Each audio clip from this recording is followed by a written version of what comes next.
ഇവിടെയാണ് ആ പുഴയുടെ ഉത്ഭവം. ഇത് കണ്ടോ, ഇതാണ് ഉത്ഭവം. ഇവിടുന്ന് പൊട്ടി വന്നിട്ട് ഈ പുഴ ഒലിച്ചു വന്ന് ഈ കല്ലും മണ്ണും പാറയൊക്കെ കൂടെ വന്ന് ഇതാണ് മുണ്ടക്കൈ.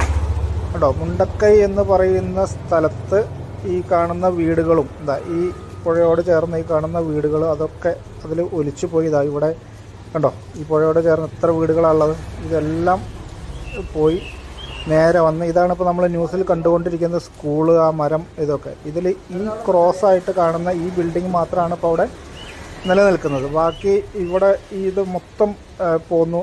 ഈ കാണുന്നതാണ് അവിടെ ഒലിച്ചുപോയ പാലം. ആ പാലം, ഈ കാണുന്ന അമ്പലം, ഇതെല്ലാം പോയി.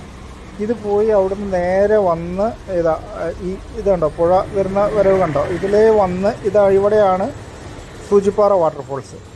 ഇത് കണ്ടോ, ഈ സൂചിപ്പാറ വാട്ടർഫോൾസ് അങ്ങോട്ട് ചാടിയിട്ട് നേരെ അങ്ങോട്ട് കണ്ടോ, താഴേക്ക് ആ ചാല് പോകുന്നത് കണ്ടോ.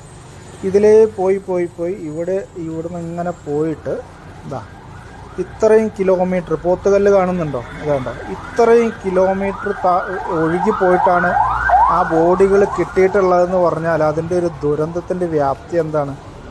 അത്ര ദൂരം ആണ് ബോഡി ഒഴുകി പോയിട്ടുള്ളത്. നമുക്ക് ചിന്തിക്കാൻ പോലും പറ്റാത്തത്ര ദുരന്തമാണത്. ഇനിയും എത്ര ആൾ കിട്ടാനുണ്ട് എന്നുള്ളതാണ്. വല്ലാത്തൊരു കഷ്ടം.